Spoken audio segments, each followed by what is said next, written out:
ukubani nalabantu laba bahola lamasonto with all due respect cela kusasa ngingathukwa yabo before ngithukwa ngicela ningilalele ngengqondo nangendlebe ningangilaleli ngenhliziyo makholo ngithi mina labo baba bo2 abalida lamabandla makungathiwa bebe ne political consciousness within bona and be spread amongst ama congregants abo ne iSouth Africa ibingashintsha just like that bra but ayisoze yenzeke leyo nto yazi why ngoba kwabona labantu ba captured isibani bahlala ematafuleni nabantu okuyibona abantu abarulizwe behind the curtain yonke lento oyibona ku cabinet akusiya abantu abarulizwe laba abantu abathola ichance ukuthi beluthe as much as they can bra meanwhile besase in power yazi ngani number 1 baqale basifunza ngalento yobutabane bra ya understand ngiyoma noma ngakuliphi itshe bra wami makufanele ngiyoyihlezi ngisho lento yobutabane bra wami siyaphila nabo ngoba nasemndenini bakhona ngithi nasemsebenzini bakhona ngithi nasemasontweni nakuphi kubakhona ngithi but lokho akusho ukuthi akumele sibakhole out and mina ngibakhola out as someone oyi victim from lo msangano wabo you understand lento takusukela ngiyingane mina bayizama ichance it's just that anginalo ithambo lalento enhlizweni yami bro. Welcome to the Dove Show. Of course, I go by the name Christmas. You already know I'm doing the best show. Even James knows. Otherwise, on sound and camera, this thing is usual. I got my man James, and on my right, I got my man Gand. I do one story at the time and one testimony at the time. If you're new to the channel, please subscribe, press notification bell as well as join the membership, and also donate our detailed shown after the disclaimer. Watch the episode until the end, and don't skip the ads. It helps a lot to the channel. So thank you so much to those who are doing that. We highly appreciate it. James, are you okay, bro? Ziyakhala studio. Yeah. Yabona manje ziyakhala. Yabona bathi reality check. Yeah. Yeah, hey reality check baba. Hey. Got a question or suggestion that No, you know man, we love it. Come on. Yeah. Real things. Real things, yeah. Things that affect us and isn't just something, you know? Yeah. And that needs to be addressed. So I'm getting Ekuse. Yazi vele mokukhona unkomondo ziyakhala. Controversial. Ayikhali one time. Yeah. Problem yami shothi uqhubele ndiye Chiefs. Wena nje angishayela iSundowns namhlanje. Namhlanje angishayela nje iSundowns. and the color when we want kuphela yabo. Or bakhona bayi. Ngathi khona ababhodlayo ngayo. Yeah. Amanga share nje iSundowns over right.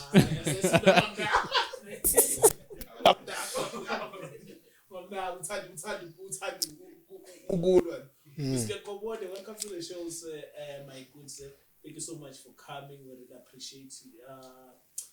Namhlanje ngifuna sikhulume ngendaba. Wesikhuluma ngani namhlanje baba unkomo. Angiqale ngokubingelela kini nonke kanye nababukayo. Angiyenwa kwaNkomo.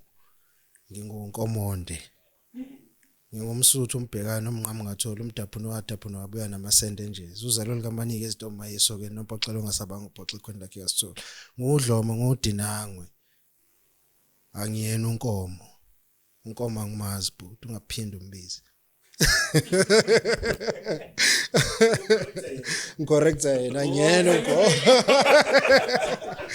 Yeah. Hayi phela ebenga Angizange kanti umsuthu. Ya ngomsuthu uvundisa. Ya yimina loyo mfowethu. Vundisa. Cebisa. Oh sorry. Ufuna ngandi futhi ngiqhubeke. Hayi Ngondiye makamthanti. mina ngokunene ngumadonsela ngumtimande futhi ngubhambolunye ngabambili zezandonini ekhakhonini akamtambo so asingene kuyo ke indaba namhlanje sihleli phe kwaluphi udaba mfethu. Hey dog, there is a lot that is happening online and it's crazy. Like, how do you feel about the behavior kaMalema?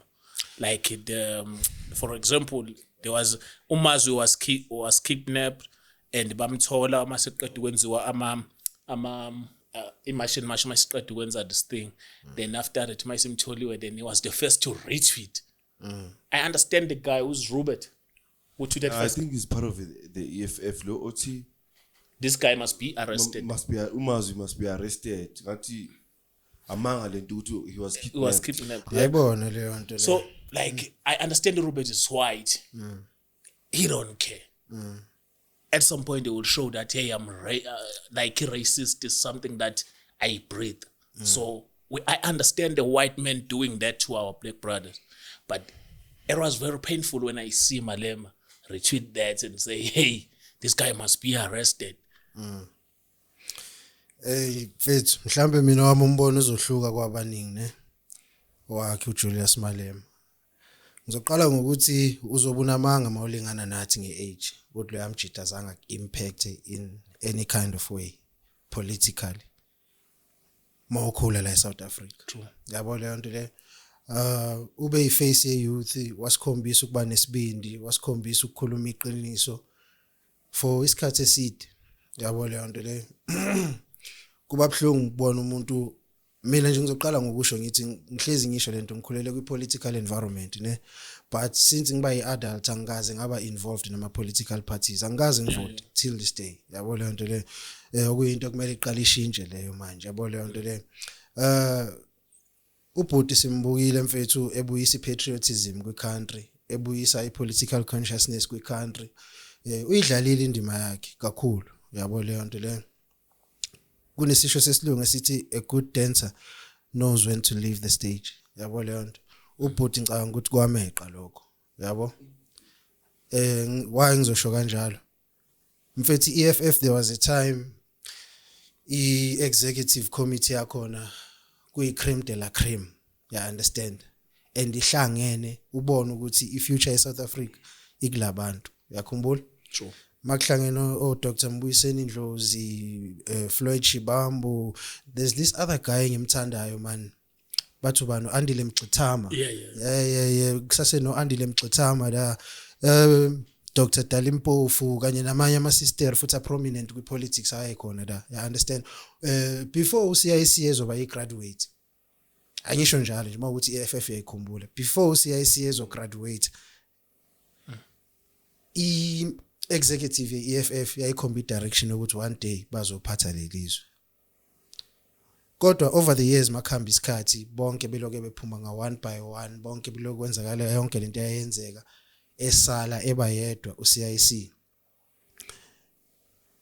Ngicabanga ukuthi nawe as umuntu onengqondo kumele usebenzise ilogic yakho uyibuza ukuthi umuntu onjengo Dr. Mbuyiseni Ndlozi ususwe yini eduze kwaCIC.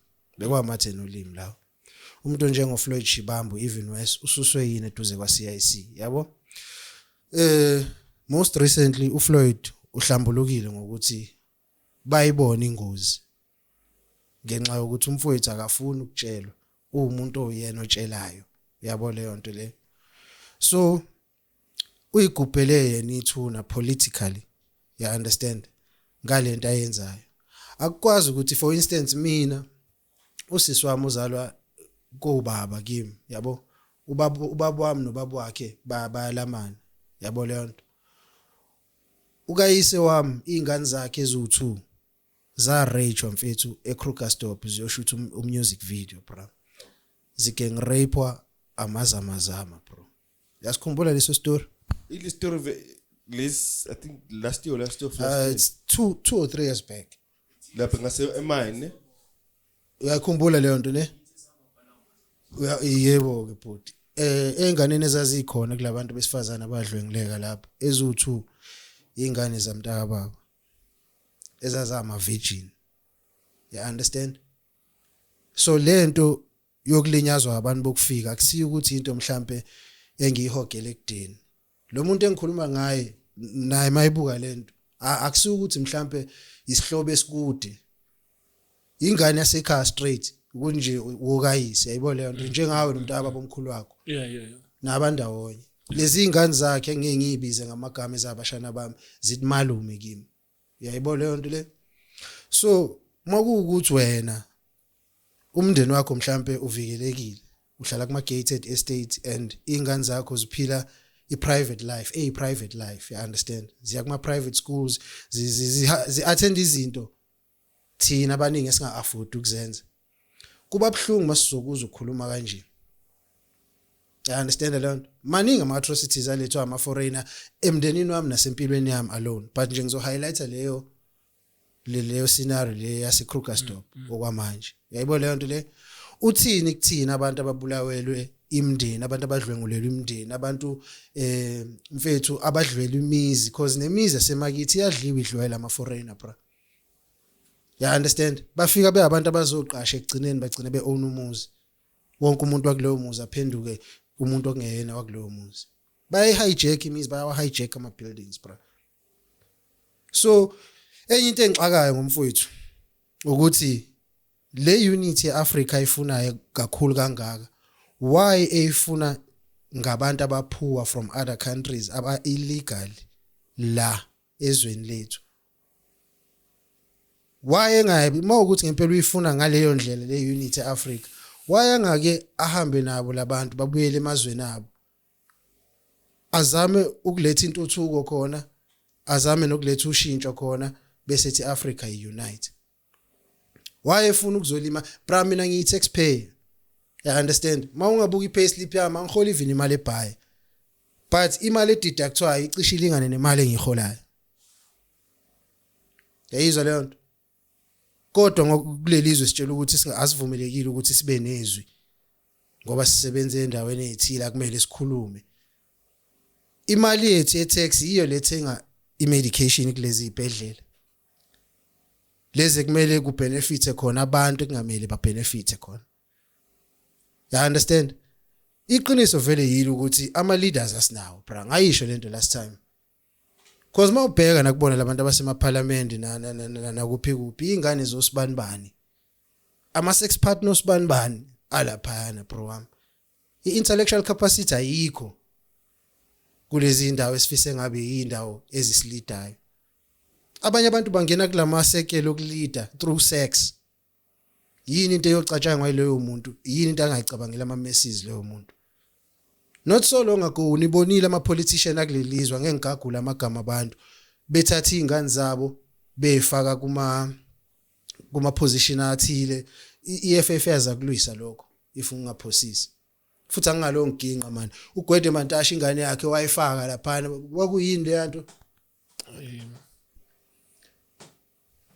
isho ne anibuki nanti indaba madoda siyazibheka siningi man iyangikho ile usihle Lonzu waye challenge leyo nto eParliament you understand yini konje eParliament but yona leyo nto akuyena uGwede Mantashe kuphela oyenzayo bonke bayayenza no mama lo which is ngiyambona lo we social development lo Yeah, social development, lo yeah, izimoto zomsebenzi ingane zakhe nandani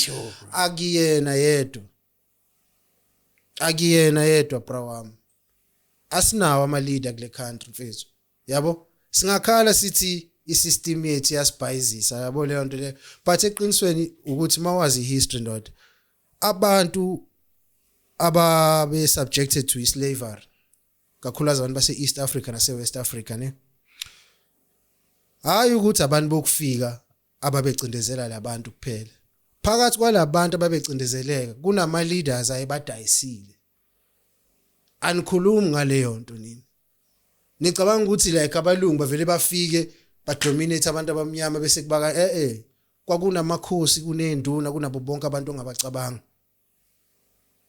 lama communities ayinama leaders ukuthi lama leaders adayisa abantu same as namanje la labantu sithi ama leaders akuwona ama leaders bonke mawazi history ndoda ngisho head of state head of state mangizwa mina ngokuyilandelela kwami history ngazathi wakakelezi lo ebusheni bakho umzala ngazathi uyiqualified lawyer eyagrunywa yiba abantu bako Rupert labo no Oppenheimer you understand ice boy yalabantu okuyibona abacontrol icountry umuntu esimbiza ngehead of state iqinisele imsulwa lelo but iningi leyo nto angeke nize niyazi ngoba izinto ezifana nalezi anilaleli izinto enilalelayo ukuthi makuphuma ipost eClubini ethile kuzobe kuno DJ somebody okuningi aninandaba nakho and into engihetha kakhulu enye ngifuna ukuyi-highlight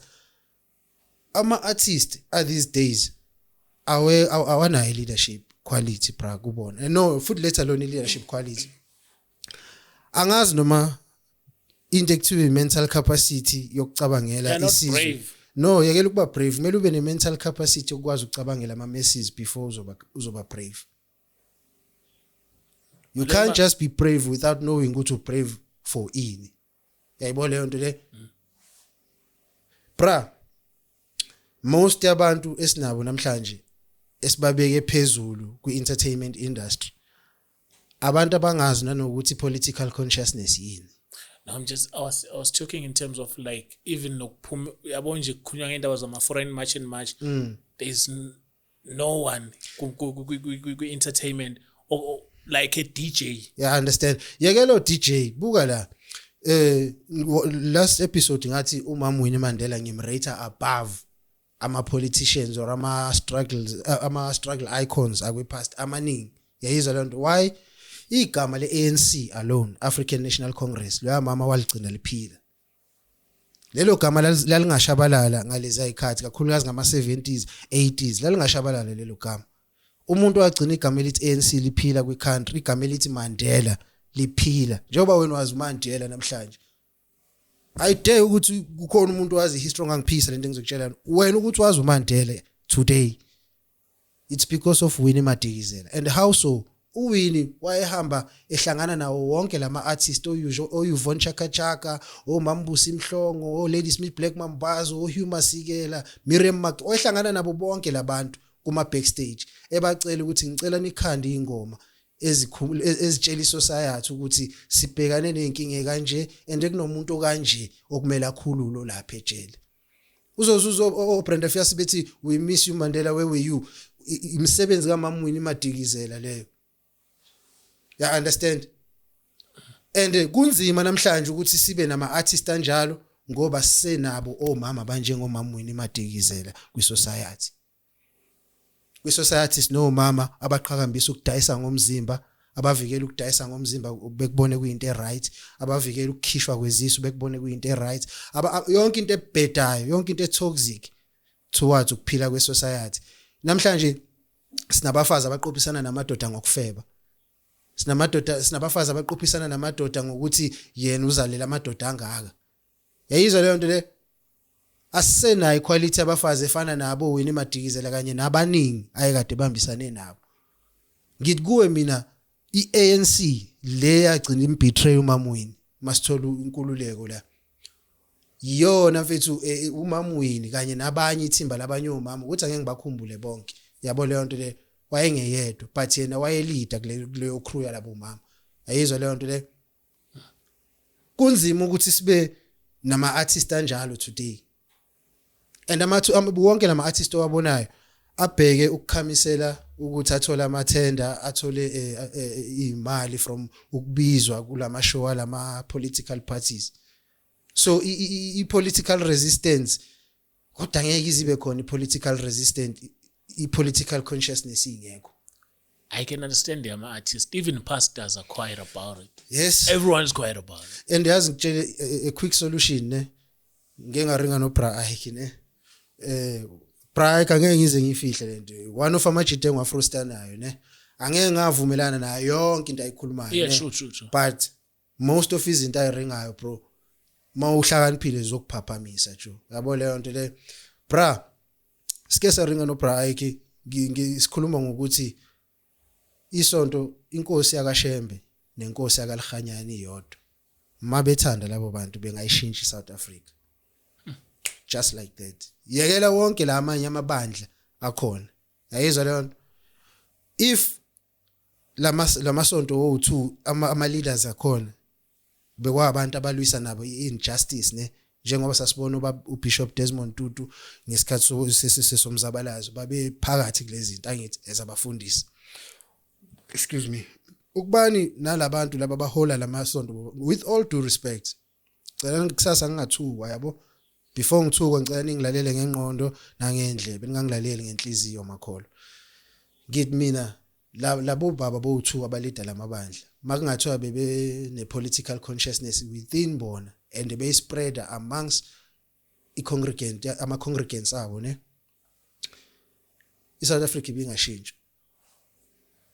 ibingashintsha just like that bra but ayisoze yenzeke leyo nto that's why ngoba kwabona labantu ba captured isibala bahlala ematafuleni nabantu okuyibona abantu abarulizwe behind the curtain yonke lento oyibona ku cabinet akusiya abantu abarulizwe laba abantu abathola ichance ukuthi beluthe as much as they can bra meanwhile besase in power akusiba abantu ukuthi mhlambe bazele ukuzoshintsha isimo sakho noma isimo sami you understand le nto le they don't care bra that's why bekwazi ukutshela ukuthi umuntu angaphandle ofike ngokungemthetho la ekhaya akumele simkhiphe esikoleni akumele simkhiphe elokhuzeni kuma health institutions esinawo we country like ubani ocabanga kanjalo yipi leader ecabanga kanjalo bro lento ekhulunywa yiEFF nje yokuthi bona bayama nama illegal immigrants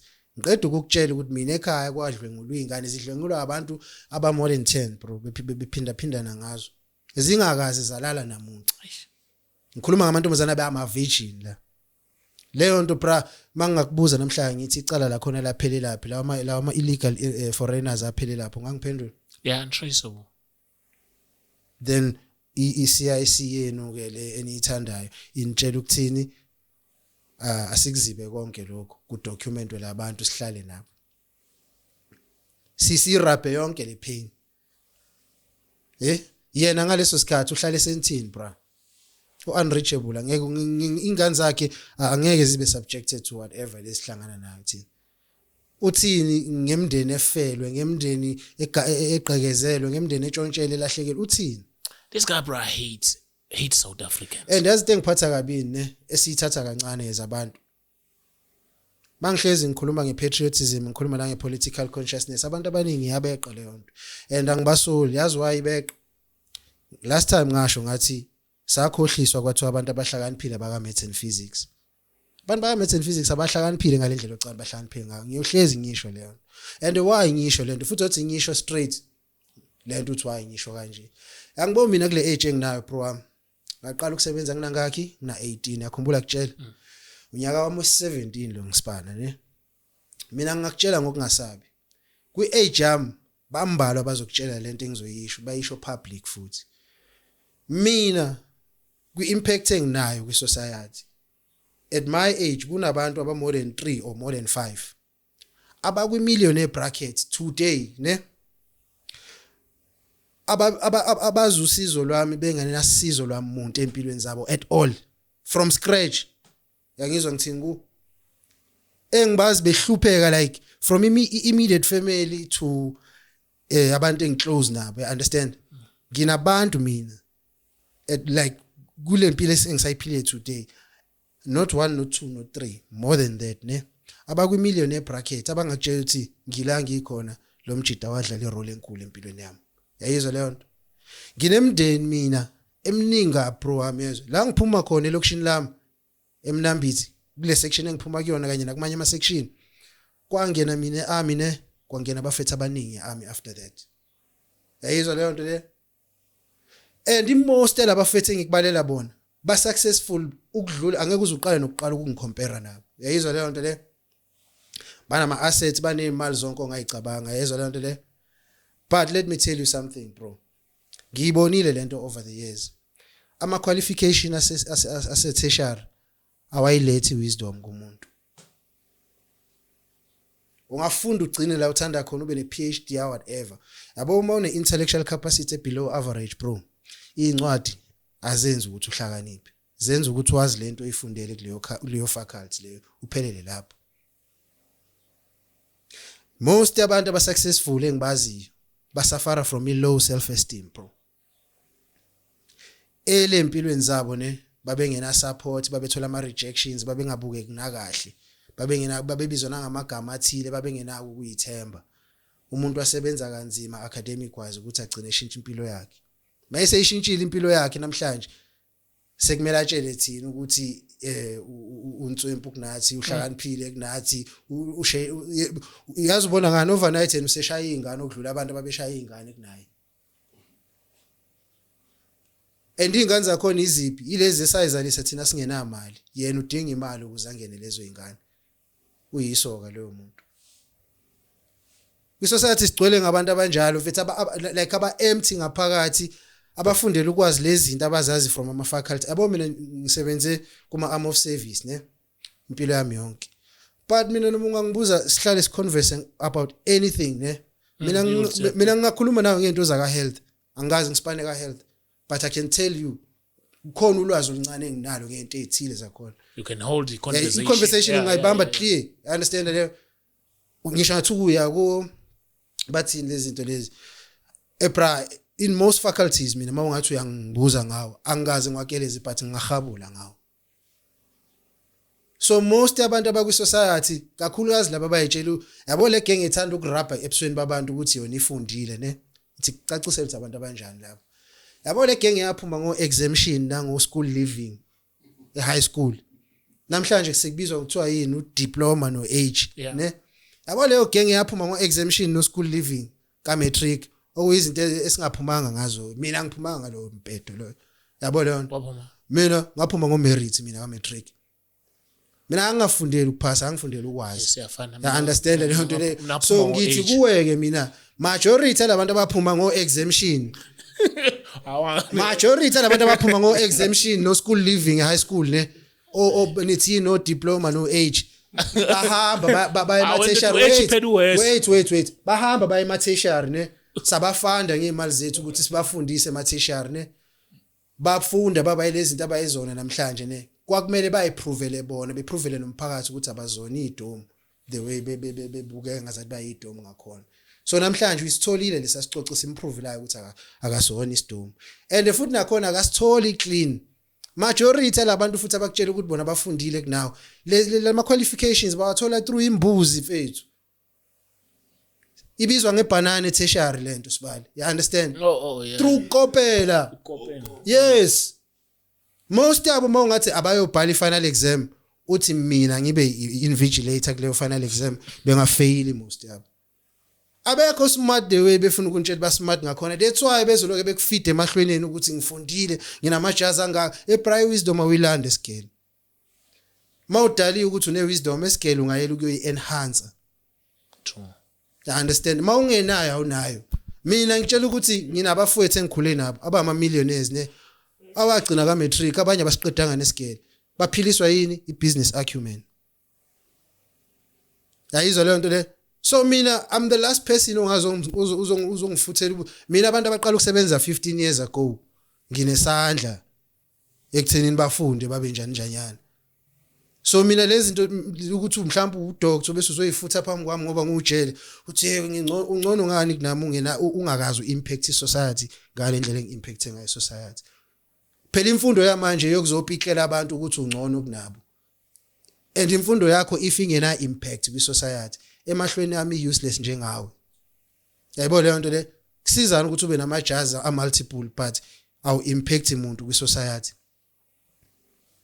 Kusizana ama academics angesikhathi sobandlululo ne babefundela ukuthi babuye bezo enlighten I society ukuthi guys nasi isimo esibhakane naso. Kahle sicindezelekile la akuyona indlela yokuphila le. You understand? Ukuze kufonywe ama political parties kufonywe ama branch kufonywe zonke lezi zinto ama academics angaleso sikhathi John Langa libalele Dube befomo ANC no Chief Albert Luthuli no yonke leyo gang leyo. You understand? Kwakwa ama academics ayefundela ukusiza isizwe kwakungewona lama academics anamhlanje afundela ukutshela ukuthi angcono kunomunye umuntu. In the past 30 years awungitshela yini into eyenziwa ama academics ngoba bezokutshela ukuthi school is important yini eyenziwa ama academics collectively kwi country ekeyashintsha isimo kwi country name one. I'll wait.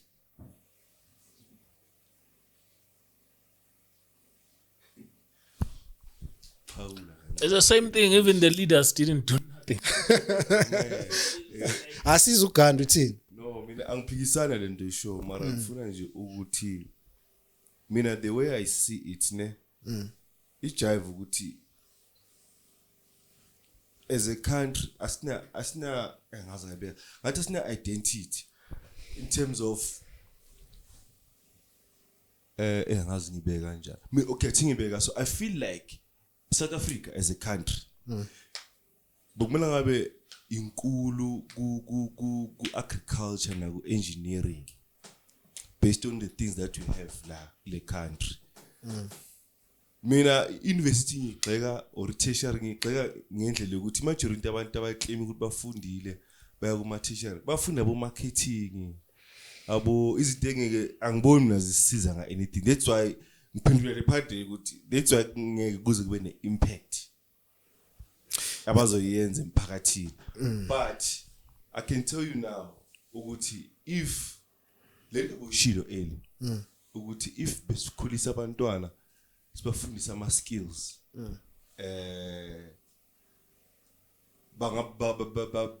bangakhula babe grand and mina I feel ukuthi if vele sibakhulisa ngalezo indlela lezo ama skills and what not vele umuntu anozokhula vele with the mindset ukuthini noma tertiary uzoba enhancer leso skill via uma engineering faculty or maybe agriculture yabona mina I used to tell abantu ukuthi sinalento lokuthi futhi abantu abayenza abo carpentry plumbing ama slow learner izinto ekumele sizibulayo mina ngihlale ngibatshela ukuthi yibo abantu abahlakaniphile mina in my opinion yibo abantu abahlaka ama bricklayer sibabiza ama slow learner usase lapho uthi kukhumbuza mina ke na inkabe bengiphusha naye army inkabe yami lengisuka naye emakhaya saphinde sasebenza sindawonye understand manje sisasendawonye izokujenka bayakhumbula ngisebenza under eWorks earmy ne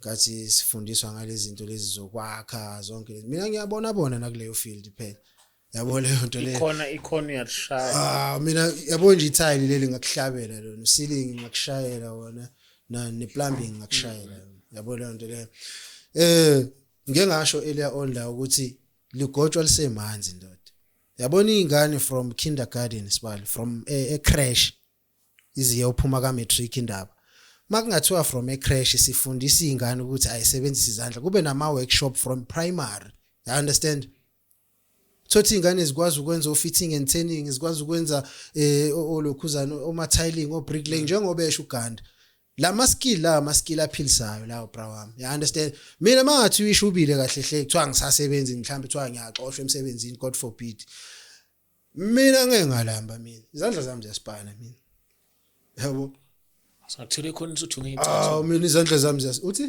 ngithi singathule khona isuthu ngicathulo ngiyakwazi ukusebenzisa ngiyakwazi ukuthunga icathulo but ngiyakubona lo ngiyakwazi ukufaka amathali njengoba ngisho ngiyakwazi ukuplamba ngiyakwazi ukufaka uceiling you understand le nto le angikho mnandi perfect kwi plastering part ngiyakwazi kodwa kusinto engingayiclaim yabo le nto le and lezi zinto ngiyifunde kuphi emasosheni yabo le nto le so into engisho yile makungathiwa izingane kusuka nje zikhula zifundiswa ukuthi kumele kusetshenziswe izandla nengqondo ukuze uphile mawusuyi adult ithi ingane iphuma kwa matric ikwazi ukuwelda ikwazi uthola omunye mhlambe inursing uyazi ukusuka nokuhlala kodwa kasiya ke kodwa akaqualify njengoba esho uGanda mayese tertiary uyo enhance iskill ne knowledge alandelelo phepha yayibona leyo nto le ukubani sine education enjalo ne okuningi bekungaba besingaqale ngathini ku sikuthekile if ngisho kanjalo yabo leyo nto le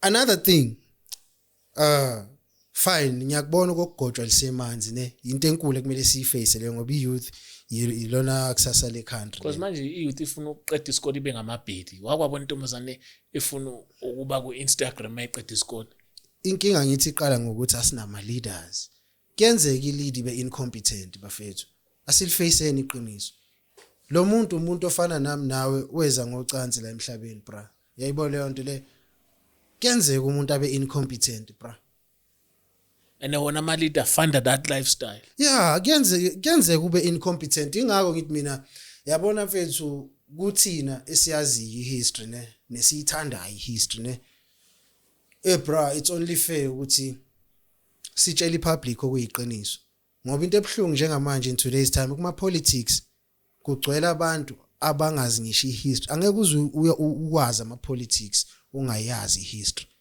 lezi zinto bra ama Martin Olim they go hand in hand kanje ingakho ngihlale ngikutshela mina ukuthi majority labafethu abayibiza ngama comrades no leadership mina ungababeka nami head on uthi asiringe like ama political talks ngakhiphela bona ngewindi mina Chris cause lapha kugcwele igenge yako maths and physics igcwele igenge yenza woodwork igenge yako agriculture igenge yenu yo commerce legcwele lapha bonke bayibiza ngama comrades bro wami angeke uyilungisa inkinga zezwe ongalazi ukuthi zasukaphi ngiyakutshela bonke labantu abayibiza ngama comrades ngama leaders ba incapable of ukusinika service delivery because abekho worthy ukuthi babe kulawa ama positions bro yabona nje mfethu eParliament othi kucacisele lento u doctor a qualified doctor eParliament mina ngimrank indawo lo muntu igarbage le eParliament but ngoba today siphila kwisizwe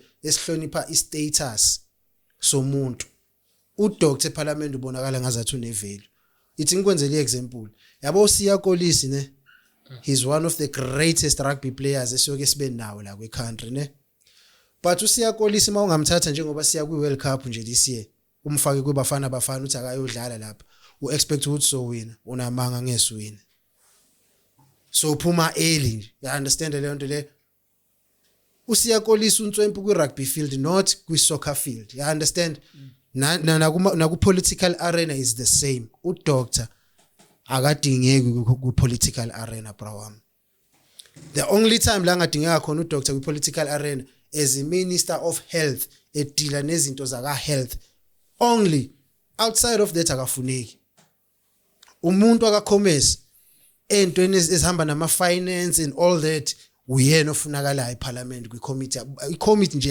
yaka finance idinga abantu bakwa commerce yayizwa leyo nto le bese niyeka ama activist arane i-country not abantu abafail woodwork not abantu abanye babefunda bona o history laba bebafail namhlanje masisazama ukubafundisa through lama podcast ukuthi kahle this is what happened in the past basiphikisa still without ukuface ama facts yabo leyo ku episode edlule ngane igama la Dimitri Tsefanders mangifunde kuma comments lapha you are wrong about Dimitri Tsefanders lalela la kutshela angihlali kulama platform ngikhulume for the sake of ukukhuluma mina ngin-knowledgeable kabi mina bro you understand uDimitri Tsefanders wabulala umuntu wayewu-president ngaleso sikhathi but ke wayebizwa ngokuthi prime minister okwaku-Hendrik Verwoerd ucabanga ukuthi apartheid system yayingaphendula uDimitri Tsefanders abe yi-icon emahlweni abantu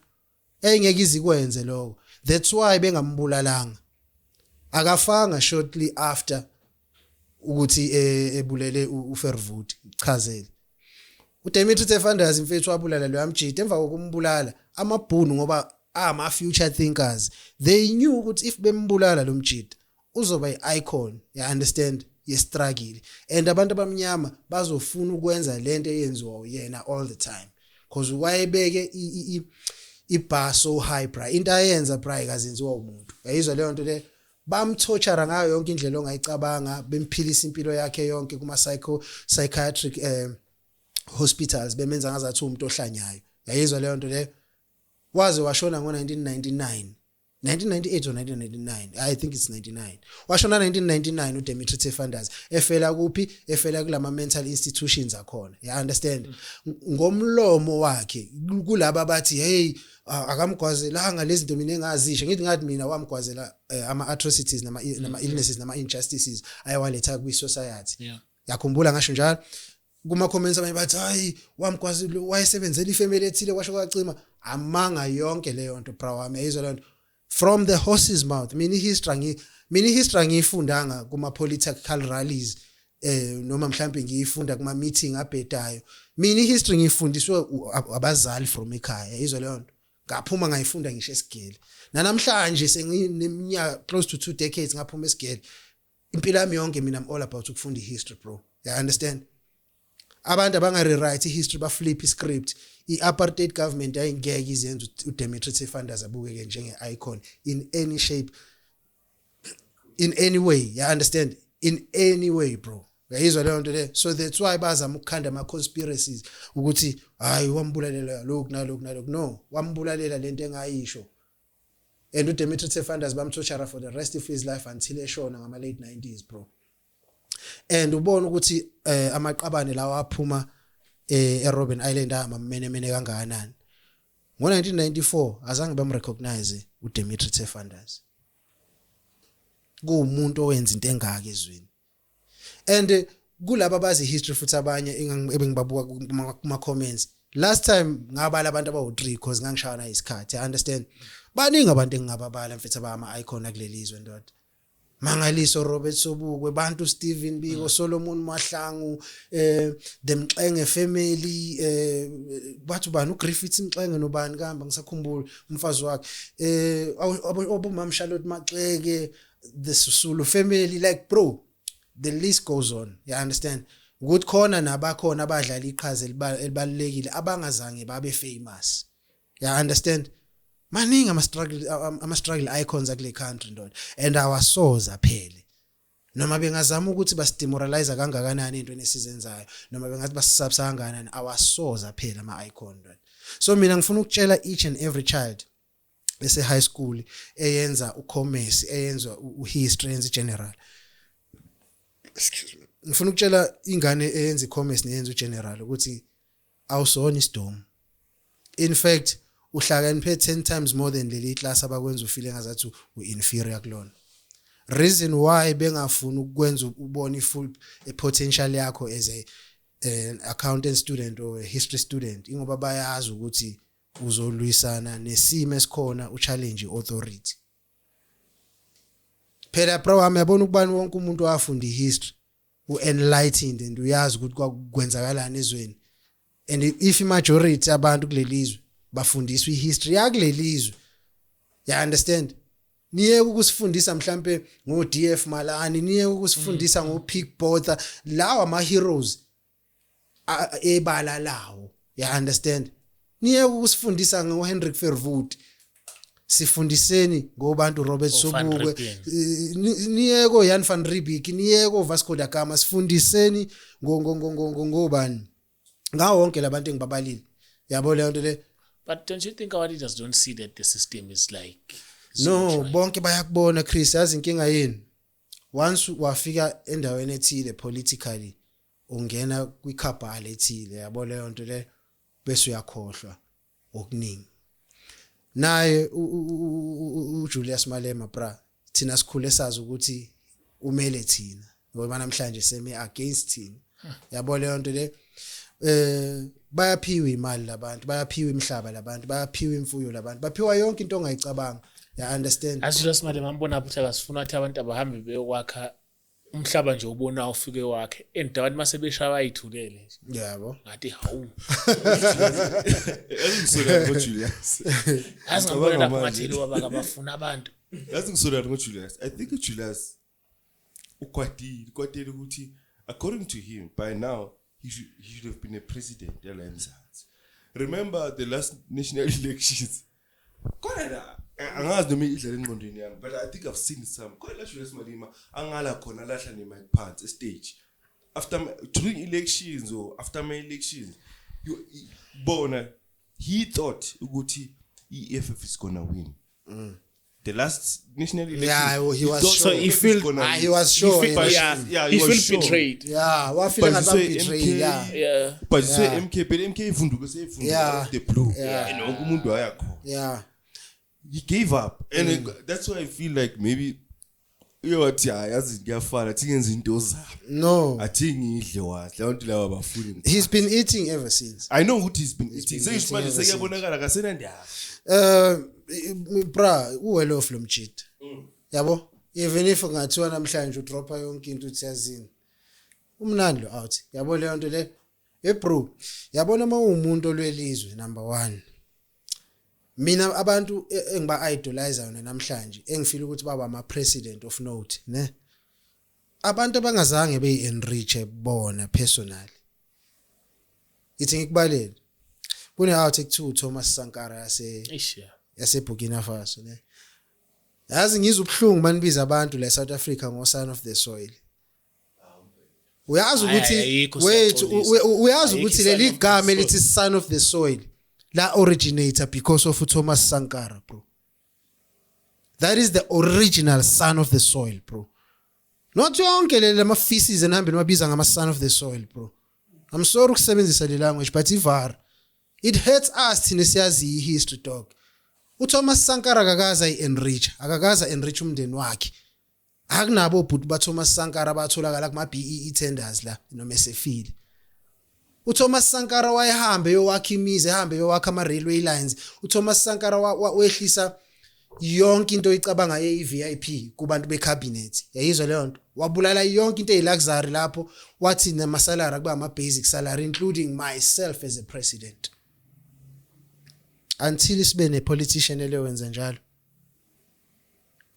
Ilona mhlambe ngiyokholwa ukuthi i son of the soil. You understand?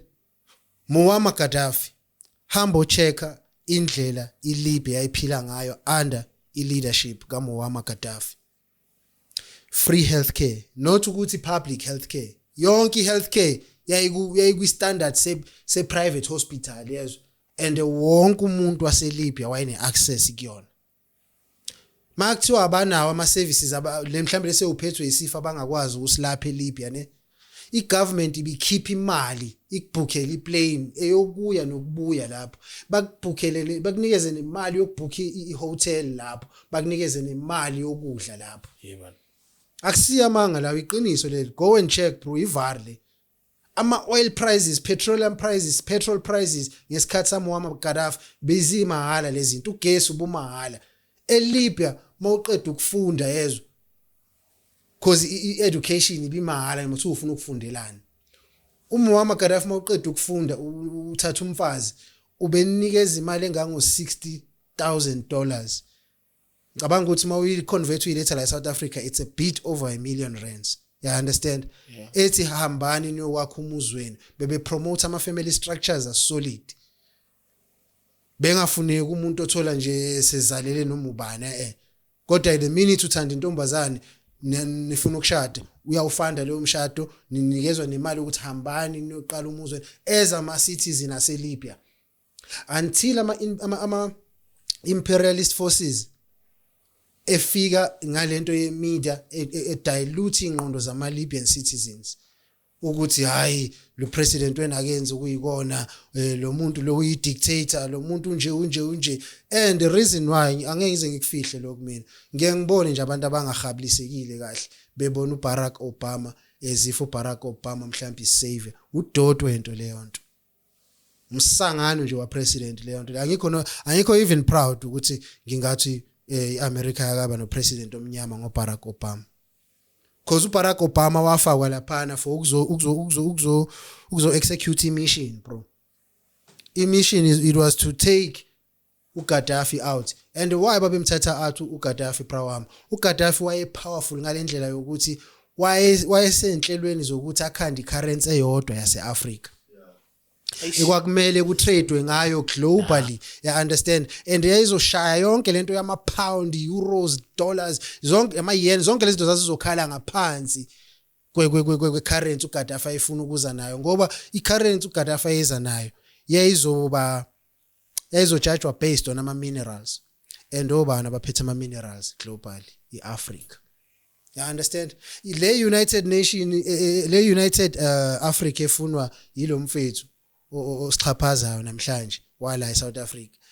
Le United Africa umuntu wakupossible ukuthi ayikhande bakhona basengayikhanda namanje but umuntu waye kwiposition egrand ukuthi ayikhande it was Muammar Gaddafi and uMuammar Gaddafi wayekwazi yabona kuma liberation struggles ala eAfrica njengoba ama western powers empainter umuntu omubi uGaddafi kuma liberation struggles ala eAfrica majority wawafanda uGaddafi not only ngemali nangama weapons nangokudla nangayo yonke into ongayicabanga imedia ipropaganda yemedia yiye yasilahla mnganami and why njengoba ebra yabo mozothi ingane kwi-country ayiphase ngo-35% ubulala literacy yengane lapho ubulala i-thinking capacity yesizwe ubulala ebra ya understand ingakho bekwazi ukucontrol umuntu ngento abayifaka lapha ku-TV indoctrination programming lebra thina abanye ne safunda sisase high school ukuthi loyo ngikubona ku SABC nako eTV angikwazi ukukholwa yabo mele ngiyifunele okwami ngikuthole yayibo udoti yonke leyo nto Feli. Kanjani? and yazini before sizovala cela ukunitshela lento bafethu ngifuna ukuyisho lento le because iyangihlukumeza emoyeni uyazi system yala eSouth Africa mfethu into esingakhulumi ngayo kaningi le bazame ngako konke okusemandleni ukuthi babulala imasculine yomuntu wesilisa wala eSouth Africa emahlweni umuntu wesifazane wala eSouth Africa emahlweni wabantu bakwi global community yazi ngani number 1 baqale basifunza ngalento yobutabane bra ya understand ngiyoma noma ngakuliphi itshe bra wami makufanele ngiyoyihlezi ngisho lento yobutabane bra wami siyaphila nabo ngoba nasemndenini bakhona ngithi nasemsebenzini bakhona ngithi nasemasontweni nakuphi kubakhona ngithi but lokho akusho ukuthi akumele sibakhole out and mina ngibakhola out as someone oyi victim from lo msangano wabo you understand lento takusukela ngiyingane mina bayizama ichance it's just that anginayo ithambo la lento enhlizweni yami bro itabane praza yabona makukhulunywa ngabantu abama pedophiles kwi society khulunywa ngabantu yabo le community yama letters ne iyona excelayo ngama pedophiles kwi society labantu abana age restriction bra mina baqala ukungisondela ngicisha ngangifunda standard 3 standard 4 standard 5 kanje ngisase secondary primary babeyizama ichance ngise high school babeyizama ichance angikhulanga ngomfana ongabukeki bengibukeka ngisasemncane they've tried bro bahluleka Chris mina Chris angisilezi kuthiwa zagezwa imali mina uthi kutshela let me tell you something bro ne mina mawungabona izithombe ze-OLED lami ne bona izithombe ze-timer lami you understand ukuthi why ngi-confident kanje mangitshela ukuthi angazi ngibe mubi mina angizalwa abazali ababi OLED kwakuyishisa blind timer kwakuyichama masimba so angikwazi ukuthi ngingazoba angazi nganenkinga ye-inferiority mina ever in my life kusuka ngikhula ngise primary amantombazane ngijwayele ngitshela ukuthi umuhle ugqoke kahle yonke leyo nto ngiyakuthanda I'm used to those things lezo zinto lezo hayi Christina ngathi nilaba ababemali nina hayi nina nilaba bemali nina ngiyadlala mtima ngiyadlala but ivari sekuthenini bro wami angaze nganenkinga mhlambe angaze ngalwela ukuthola iattention kwi opposite sex automatically kuyazenza galele yabo le nto le fana namanje umunye uzothi uyisho kanjani leyo nto abantu besifazane bekuzonda kanje ukhulume ngokuthi abafazi abanezingane wara ya laba bangenalo iqiniso enhlizweni zabo bazongizonda and angidingi ukuthandwa umuntu ongenaqiniso mina yabo but abaneqiniso yeah but abona baneqiniso ganda ne bengakwada ne kodwa masebebodwa basho bathi as much as yona ibhlungu lento iyiqiniso yabo ngoba egcineni lezi ingane lamantombazana kwatiswa ukuthi ngithi mina ngingathandana ngilalane ngimzalise futhi umuntu onengane kodwa ngeke ngimshade point lami lelo why ngisho kanje bra ebra yabona awusoze uthanda ingane yomunye umuntu njengengane yakho uthanda ungathandi yabo and ebona labantu besifazane abafuna ukuyidefend leyo nto ingane zabo zabafana mayikhula yibo laba abachitha imizi yezingane zabo zabafana ngoba lezi zingane zabo zabafana mayikhula ziba nabafazi ziphumelele empilweni. Yena lo mama lo uyo ozobe sekutshela ukuthi akafuni ukuthi uthathe intombazane ezele. Yena kodwa efuna ukuacceptwa ezele. I'm telling you mfethu baningi omama bachithe imizi yezingane zabo namhlanje abafika bezele kuleyo mizi bona. Namhlanje sebeyazi ukuthi akumele ukuthatha umuntu ongazeli. I'm telling you amantombazana amamenemene kabi ingakho mina ngingenandaba nokuthi bayangizonda noma bayangithanda ngizolikhuluma iqiniso mina. Abangithandayo ne bayongithanda. Abangangithandi abahambe boyishaya udongeni. Asiva ngale ndaba ye community mfethu isiwaxhume izandla mhlawumbe sisigoqa into ongayithanda kakhulu ngakho. Bra I so wish ngabe in my younger years nganginomjito ofana nami family nomdala kunami. Mhlawumbe wayesebenza like nje umuntu oyimina exactly. I so wish ngabe nganginaye growing up. Yabo?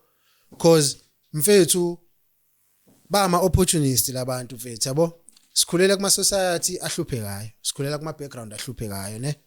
Kunale nkulumo yokuthi izitabane ezinemali.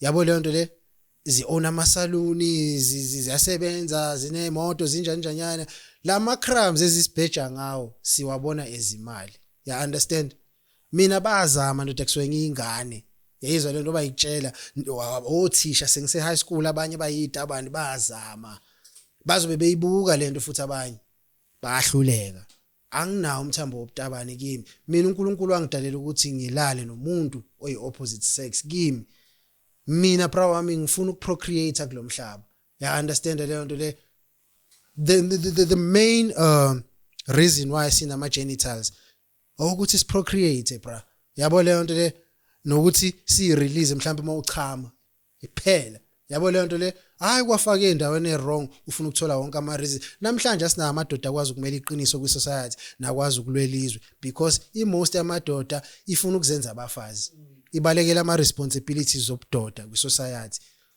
Kumele ngabe sinamadoda silahlekelwe inamba eningi yamadoda ndoda kumele ngabe sifesa nawo lezi inkingi esibhekane nawo ezweni. I understand. I've been in the entertainment industry and that's where like abantu abazitabani ngathi bagcwele khona. A straight man when he sees umuntu oyisitabani will walk funny and we are acting at you soft just because to accommodate. Angiyenako umuntu onjalo mina. Angiyenako umuntu onjalo. Mina ngiyasebenza nanabe emsebenzini yezo. It's not like my qhamuka la ngizofrowna and ngibe funny. No. Yabo makumele sisebenze. Singasebenza whatever way bra as long as kuzoba yinto ezoba productive kwaba esizweni le. I'm willing even nano collaborate nabo kwezinye zezinto. But mele be understand lento. Angwaqamba manga mina and angwafihla ama feelings ami mina. I understand sisasekuyo lento yezitabani yazi ngakajabula kanjani mfethu ku YouTube page yami and ngicela ni follow guys kwaNkomonde on YouTube ngake ngakhuluma ngalento angiqala ukukhuluma ngayo ngahlangana nezitabani mina kwaMayimayi zangichawula igroup yezitabani kanti Nkomonde izinto ezikhulumayo zibhlungu yebo kodwa ekugcineni iqiniso ngiqamba manga mina bro wami and yabona mfethu abantu abanjengami ne kumele understand lento bra awulala uvuka usucabanga njengami yabo leyo nto le akusi ukuthi into ya overnight le yabo leyo nto le bra ngibonile ukuqamba manga akunambuyiselo and angikwazi ukuhlala endaweni ezipermanent kanje lama video ayohlala ngisho ngingasekho emhlabeni asikwazi ukuhlala kulezi indawo sifunze isizwe amanga ngoba sifuna ukuvela kuma camera angisebenzi kanjalo mina so nje bafethu kumnandi ukuhlala kanje sisazophinde sihlale futhi kodwa nje ngifuna ukunisho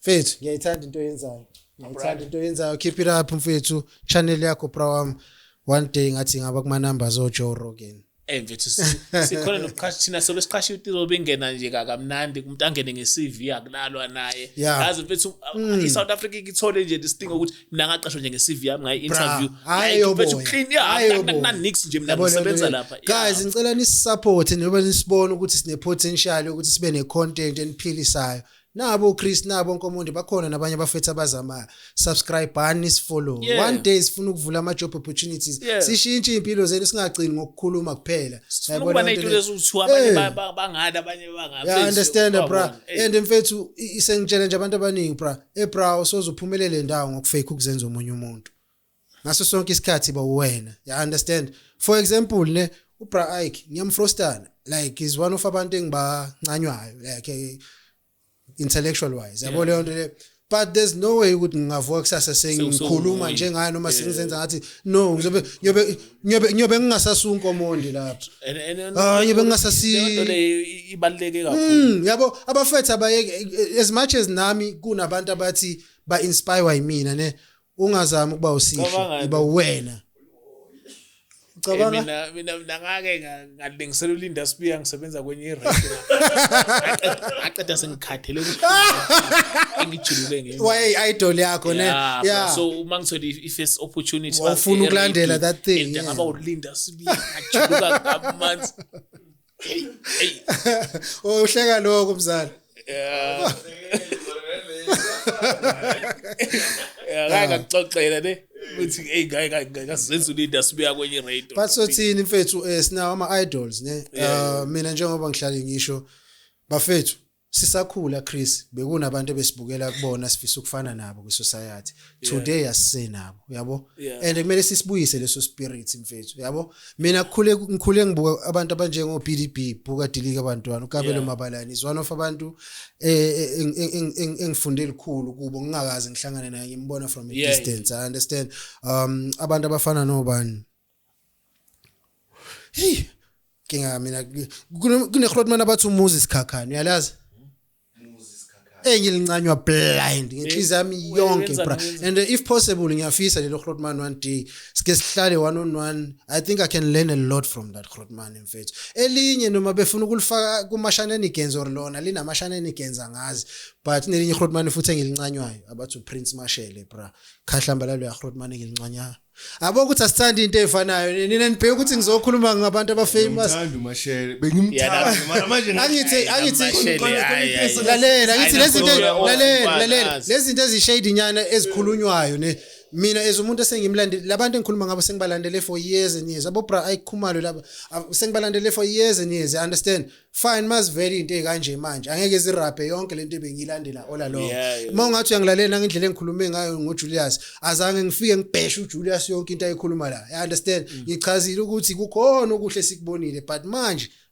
so namanje angaze ngihlangane nokuhlangana naye uBra Prince Mashele but what I'm saying is ngingafisa ukuhlala naye head on mhlambe futhi mina personally ngimbuza ukuthi awuGrootman phela siyabukela kuwena kanti yini manje yabo leyo nto le abantu abanjalo mina ngibukela kubona bra wami abantu abanjengo Sisithandiswa Mazwayi I love that woman to death bro I understand I love that woman to death ngingababala baningi yabo but njengikusho bafethu nathi asike sifunda ukuba imizekelo engcono entwaneni ezilandelayo njengoba sasikhuluma ngokugana congratulations bro ngoba sasikhuluma ngokugana mina ngiyanitshela abafana hey mina abafana ngeke impela hayi yini manje ngeke mina sekuzwakele bafana ngikhathele ukuba impohlo kodwa ke sokukhuluma ngelinye ilanga ayisuyayilahla ke Nkomondi suyayilahla hayi insuku zami zokugcina ngimpohlo bafethu usuyilahlile usukhohlisiwe mfethu ngesasipana kanje uzongitshela ukuthi my wife and the very same person ngimdrope off uthi ngumthathe off ngumthathe on dog phila lempilo engiyiphilayo dog and listen I think mhlambe ngaba ngiyona even than content creator if it wasn't for my partner bro one thing you don't know bro yabo romantic ethichele Chris lazima ngakhuza uganda mina ngakhuza uganda kangangani lalela ndoda lalela phela mina ngakhuza abantu abaningi lalela Chris ngikutshela lalela kutshela yeah it's kutshela something ne mina phela ngisase ku relationship engangikuyona I relationship engikuyona today ngangikuyona ngisase army umuntu engithandana naye manje like ngiyana kuleyo direction umuntu engisuka naye from nixoxana isikhathi esingaka so lo muntu lo ayizolo lento le ngizolimaza so lo muntu lo mfethu ayikho into angayazi ngami I understand yonke into engiyenzayo ayayazi ngami yabo leyo nto le Lowo muntu loyo bra uyena wayengitshela ukuthi as much as izinto ezikhulumayo zi-provocative kodwa utry content and buka ngophi namhlanje. Mamela. Lalela umfazi yabo lamadoda adonsa ngekhala. Yazi ngifuna ukuthini inkomonde kuChris. Mfana wami Mhlambe bancane James, umuntu bancane James. yazi. Nale la Chris. Awuzwe lona awuzwe. Maybe kuze sifike ku 1 million subscribers maybe ashade. Maybe ne. Maybe. Yeah, maybe. Mfana ama subscribe hamba ngenye. Asingakubreakela ona down. Ngabona ukuthi Ganza kwethu. Right. Next time man. I appreciate it. Easy.